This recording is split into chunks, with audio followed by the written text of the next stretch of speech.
Si vous aussi vous parvenez à percevoir mon stand, c'est que vous êtes sur la bonne vidéo.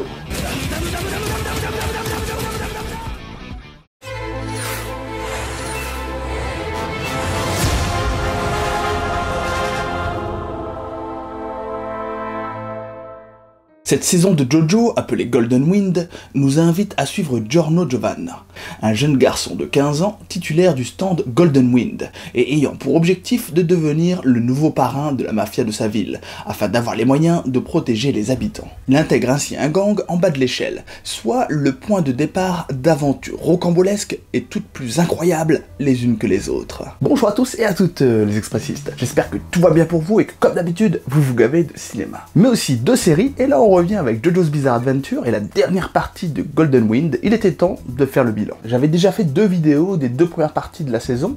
J'avais pas fait de vidéo sur la 3e partie parce que beaucoup de vidéos à sortir, etc. Donc bon. Mais là, il était temps de faire le bilan. La saison vient de s'achever et on a vécu des moments de dingue. On va en parler ensemble. Je mets quand même le lien des 2 vidéos précédentes où je revenais en détail sur certains événements des saisons. Je faisais également le décompte des morts, etc. dans les différentes parties de JoJo's Bizarre Adventure sur toutes les saisons. Donc n'hésitez pas à aller y faire un petit tour. Alors comment ça va se passer dans cette vidéo? Je vais dans un premier temps vous faire part de mon ressenti global. Ensuite, je vais aborder quelques points qui me semblent essentiels sur la saison. Dans toute cette partie-là, il n'y aura pas de spoil. Et ensuite, on va embrayer sur une petite partie avec spoiler, divulgachi. Et on finira ensuite sur le verdict. Est-ce que j'y vais ou j'y vais pas au sujet de cette saison? Alors globalement, cette saison, vraiment, j'ai kiffé dans l'ensemble. Alors même s'il y a eu quelques petits creux, on va dire, mais globalement, j'ai vraiment adoré cette saison. Beaucoup d'émotions, des morts marquantes, des personnages vraiment attachants, toujours aussi attachants comme d'habitude, et des combats vraiment d'anthologie. Une histoire toujours aussi travaillée dans des paysages de l'Italie, donc on a vraiment voyagé à travers l'Italie, là aussi c'était très agréable, et on a rencontré une galerie de personnages assez incroyables, que ce soit chez les ennemis ou chez les alliés en fait, et on a même eu des retrouvailles avec certains personnages, mais je n'en dis pas plus dans cette partie, sans spoiler. On a eu beaucoup de surprise, on a eu également une nouvelle utilisation de la flèche qui permet d'octroyer le don du stand. Non, franchement du tout bon cette saison, beaucoup de rebondissements, c'était très haletant, beaucoup d'émotions donc et beaucoup de surprises, et notamment donc des personnages qui évoluent tout au long de la saison et qui évoluent vraiment beaucoup, j'ai trouvé, notamment pour Giorno et Bucciarati par exemple. Je trouvais que c'était des personnages qui dans la situation initiale et dans la situation finale avaient énormément changé, énormément évolué, et franchement c'est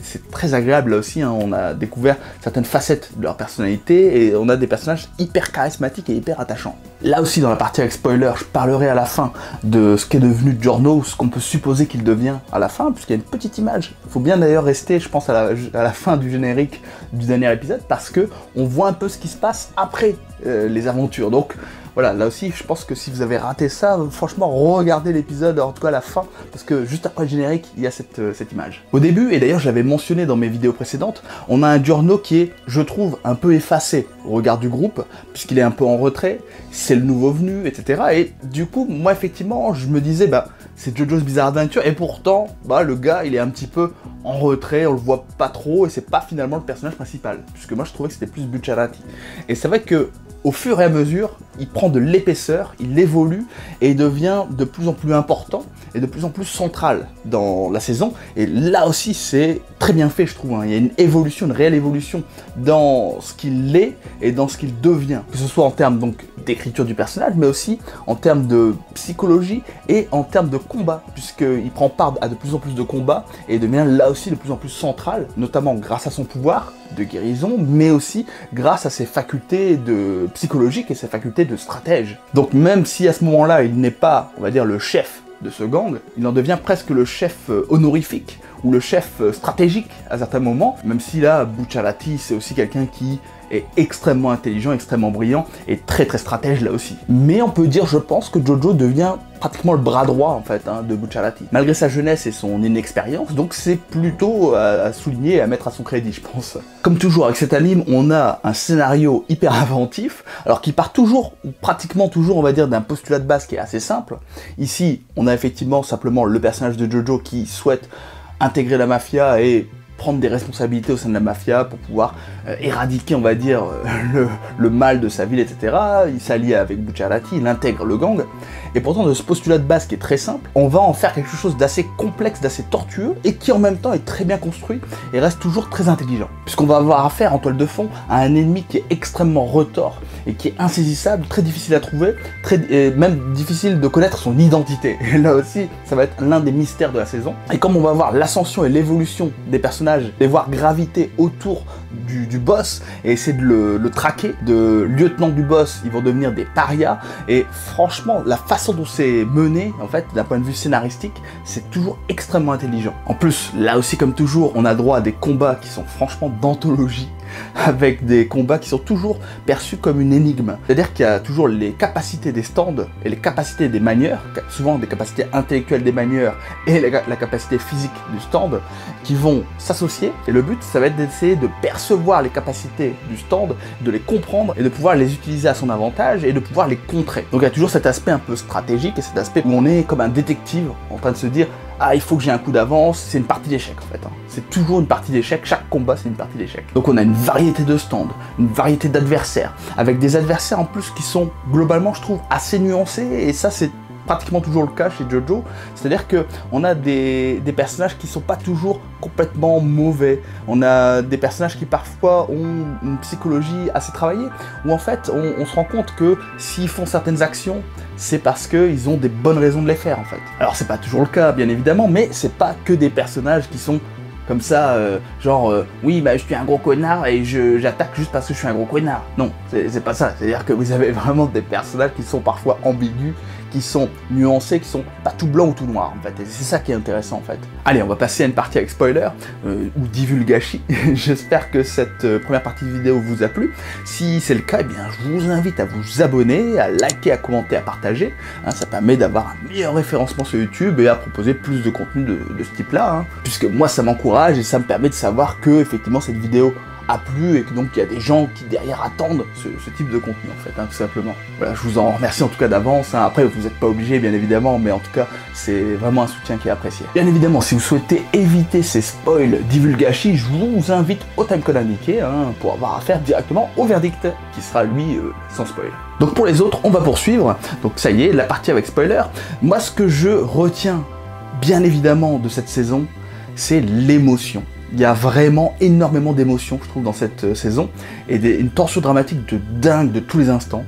Et notamment, les points culminants, c'est la mort de certains personnages, des personnages auxquels on était attachés depuis le début de saison pratiquement, avec notamment les décès de Abbacchio, de Narancia, et aussi, bien évidemment, de Bucciarati. Honnêtement, j'ai eu des gros frissons au décès d'Abbacchio. C'était franchement hyper touchant. En plus, le mec se sacrifie pour donner un indice supplémentaire sur l'identité du boss. Et franchement, c'était grand quoi, c'était héroïque, c'était chevaleresque presque. Et l'hommage du groupe juste après envers lui, et même par rapport à la musique, le générique, c'était hyper touchant, franchement, des frissons. La mort de Narancia aussi, elle est hyper touchante. Après, moi je dirais qu'il y a peut-être juste la mort de Bucciarati. Alors, elle est touchante pour nous en tant que spectateurs, mais après, effectivement, il n'y a pas réellement d'hommage qui lui est rendu dans le show en lui-même. Et ça, c'était un peu triste, un peu dommage, je trouvais. C'est-à-dire que les personnages, et on le voit même, par exemple, que ce soit Mista ou Trish, à la fin, dans l'épisode, on voit qu'ils savent même pas qu'il est décédé, en fait, Bucciarati. Et on voit simplement par la pudeur et la tristesse qui est ressentie par le personnage de Giorno, qu'effectivement, Bucciarati est décédé. Mais c'est un peu dommage, parce qu'il n'y a pas, du coup, je trouve, réellement d'hommage qui lui est rendu, en fait. En tout cas, par ses amis. Et donc ça, c'était un peu triste, je trouve. Et ce qui était intéressant aussi, je trouvais, c'était le destin de plusieurs personnages. Donc on a effectivement les morts, qui sont extrêmement importantes, mais on a aussi, par exemple, le personnage de Fugo. Alors lui, en fait, il quitte le groupe à un moment où ils doivent prendre la décision de partir, donc, pour essayer de choper le boss. Et en fait, à ce moment-là, effectivement, il y a cette scission dans le groupe, parce que Fugo, lui, il veut pas devenir un renégat, en fait, il préfère continuer à suivre le boss, et donc après, on le voit plus trop. On le voit juste, il me semble, au moment de la mort de Narancia, où on comprend, il ressent quelque chose d'un point de vue intuitif, il ressent quelque chose, et il me semble que c'est le dernier plan où on voit Fugo. Donc après, ne pas savoir ce qu'il devient, c'était un petit peu frustrant, je trouve, quand même. C'est-à-dire que j'aurais bien aimé le revoir peut-être vers la fin de la saison, ou peut-être envoyé par le boss pour soutenir le boss, et un combat peut-être contre Fugo, un combat fratricide, ou... Bon, ça aurait été hyper déchirant, hyper triste, mais qu'est-ce que ça aurait été fort. Alors, est-ce qu'on va revoir Fugo par la suite, dans une autre saison? Comme je lis pas le manga, je sais pas. Peut-être. D'ailleurs, en parlant de personnages qu'on a revus, ça faisait vraiment grave plaisir de revoir Polnareff, un personnage qu'on avait vu depuis les aventures en Égypte notamment, et ça fait grave plaisir de le voir, et en même temps, ça faisait un peu pitié quelque part, parce que quand même le mec, il a perdu un peu de sa superbe dans sa quête, on va dire, de la flèche. Il a perdu l'usage de ses jambes. Malgré tout, il garde toujours un charisme incroyable. Vraiment, c'est l'un de mes personnages préférés hein, dans JoJo. Et je dis pas ça parce qu'il est censé être français, hein, Jean-Pierre Polnareff. Et même lui, son destin, finalement, c'est aussi un destin qui est assez hors du commun parce que, après que son âme a été échangée avec celle de la tortue clé, on va dire, eh bien, il fusionne en quelque sorte avec la tortue et son âme reste piégée dans la tortue, et donc c'est un personnage qu'on risque de revoir, parce qu'une tortue, bah, ça vit très longtemps. Hein. Donc je sais pas comment ça va se passer pour lui, mais en tout cas, sous une forme un peu fantomatique, il va rester dans l'enveloppe charnelle de la tortue, un peu comme un vieux sage, etc. Mais maintenant il est privé de son stand, en tout cas il peut toujours donner des bons conseils, des bonnes infos, etc. Et ça, c'est plutôt cool. Alors là, je vais revenir sur un point, je sais pas si ça vous a fait le même effet, mais c'est par rapport à la fin de la saison. Alors j'ai trouvé que c'était un peu une arnaque. Alors, une arnaque, c'est un terme un peu fort, hein. Je suis volontairement provocateur, mais en fait, ce que je veux dire par là, c'est que le cliffhanger de l'épisode 37, où vraiment on s'arrête sur un truc, le combat, on a l'impression que le boss a pu être terrassé, mais on n'est pas sûr, on est vraiment dans le doute, et du coup, enchaîné après avec l'épisode 38 et 39, franchement, à part le début du 38, où on voit effectivement ce qui se passe au sujet du boss, c'est un peu une arnaque quand même. C'est-à-dire que, en réalité, on avait déjà la fin du combat en fait, à la fin du 37, et du coup, ils nous ont fait patienter pendant, je crois que c'était 2 ou 3 semaines, avant la fin, après dans un double épisode final. Franchement, on s'est fait avoir quand même. Donc c'est-à-dire que moi je m'attendais vraiment à un truc, il y allait avoir un retournement ou alors une suite dans le combat, etc. Alors qu'en fait non, c'est déjà fini en fait. Donc bon, j'exagère en disant bien évidemment que c'est une arnaque, mais bon, c'était un peu un poil décevant parce que je m'attendais vraiment à des rebondissements dans ce combat en fait. Même si ce qu'on avait déjà eu était juste ouf. Hein. Je veux dire, c'était quand même énorme. Donc on en apprend plus là aussi sur le pouvoir de Giorno, sur son mode Requiem. Et franchement, là aussi, en mode Requiem, c'est un pouvoir de dingue. Même si Jojo lui-même ne sait pas exactement ce qui se passe, nous on voit les répercussions. Et là, il y a eu pas mal de références d'ailleurs hein, dans ce que subit le boss. Parce que là, à ce moment-là, Diavolo, il va mourir de plein de façons différentes et d'une façon, on va dire, à l'infini. Hein. Pour l'éternité, il va mourir comme ça de plein de façons différentes. Moi, il y a eu plusieurs passages qui m'ont fait penser à des trucs. Alors, le fait qu'il meure comme ça, en boucle, de plein de façons différentes, ça m'a fait penser un peu à des supplices qu'on peut retrouver dans la mythologie grecque, et notamment chez des gens comme Sisyphe ou Tantale. En fait, Sisyphe, c'est le mec, vous savez, qui doit porter une pierre sur une pente, il doit la remonter en fait, et la pierre elle retombe systématiquement, et après il doit la remonter. Donc ça c'est son supplice qui est à l'infini en fait, si vous voulez, donc ça rend dingue. Et là c'est un peu ce qui va se passer pour Diavolo. On peut rapprocher également la mort en boucle de Diavolo de la version de Tantale chez Xénophon. Tantale est aux enfers, sans cesse tourmenté par la peur de mourir une fois supplémentaire. Alors que dans le mythe d'origine, on lui propose de quoi boire et de quoi manger, et il en est à chaque fois privé au dernier moment. En fait, au moment où il va le boire, eh ben on lui enlève. Voilà, donc on lui donne l'eau à la bouche et on lui enlève en fait, en gros. Donc un pouvoir extrêmement puissant et un supplice à la hauteur d'un boss final qui était juste à la hauteur parce que c'est un boss qui a donné vraiment du fil à retordre aux aventuriers. C'est lui aussi qui est responsable de la mort de plusieurs personnages et franchement, moi ce que j'ai bien aimé chez lui, alors d'une part son design, son charisme, mais aussi cette dualité, cette ambivalence qu'il y avait chez lui, son côté complètement dingue quand il était en mode jeune boss on va dire, avec sa double personnalité.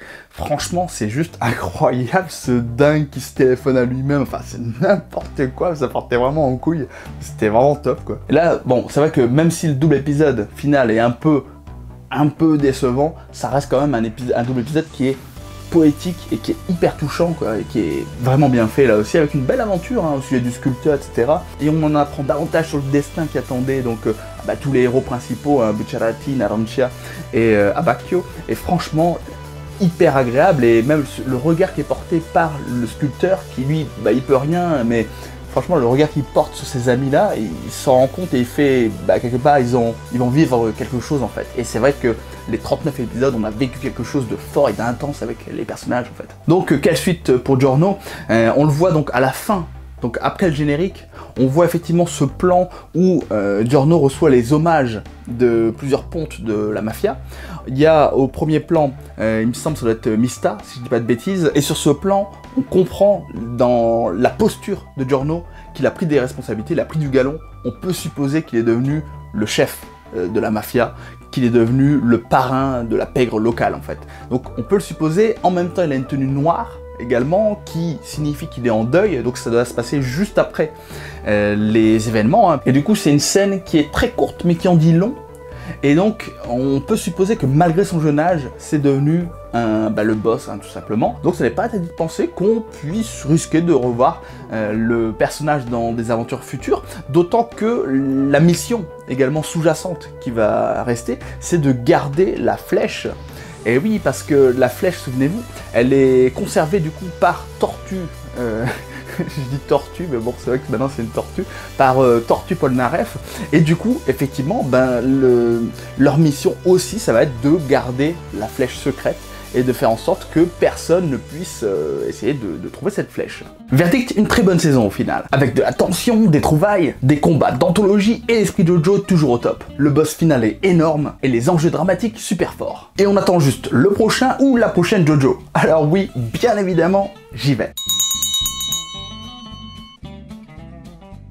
Et voilà les expressistes, c'est déjà tout pour moi, mais j'espère que cette vidéo vous a plu. Si tel est le cas, eh bien likez, commentez et partagez, hein. Je compte sur vous et sur votre soutien. Je vous en remercie d'avance, et je vous invite également à vous abonner à la chaîne si ça n'est pas déjà fait, et à rejoindre ainsi la communauté des expressistes. Et moi ça me permet de savoir aussi ce que vous aimez sur la chaîne, si vous aimez les vidéos sur Jojo, si vous préférez les vidéos sur d'autres animes. Bien, j'avais parlé aussi de Shingeki no Kyojin, donc n'hésitez pas également à aller faire un petit tour, donc l'attaque des titans, hein, en français, ou Attack of Titans, donc n'hésitez pas là aussi, hein, à aller faire un petit tour, et je dressais un peu le bilan de la saison 3. Donc voilà, c'est tout pour moi, je vous remercie, et je vous dis donc à très bientôt, et surtout, allez voir des films et des séries. Ciao les expressistes. Si vous avez aimé cette vidéo, ou que vous avez trouvé cet avis utile, et que vous en souhaitez d'autres, le pouce bleu en bas de la vidéo est fait pour cela. Et abonnez-vous à la chaîne, si vous ne voulez pas rater les prochaines vidéos. Merci à tous les expressistes, et à bientôt, pour un nouvel avis Ciné Express. J'y vais pas.